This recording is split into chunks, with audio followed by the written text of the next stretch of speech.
अस्सलाम वालेकुम। आज के इस वीडियो में मैं आपको कंप्लीट क्लियर ऑफ स्कूल्स के बारे में बताऊंगी। जो नोटिफिकेशन आया है कि कोरोना वायरस की वजह से स्कूल्स को दोबारा से ऑफ़ किया जा रहा है और ऑनलाइन क्लासेस पे ज़ोर दिया जाएगा।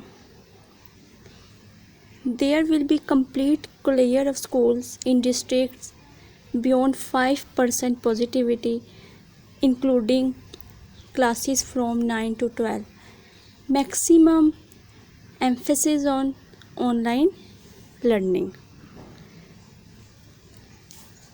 स्कूल्स को ऑफ करने का फ़ैसला 17 मई तक का कहा गया है कि 17 मई तक ऑफ रहेंगे और ऑनलाइन क्लासेस ली जाएंगी।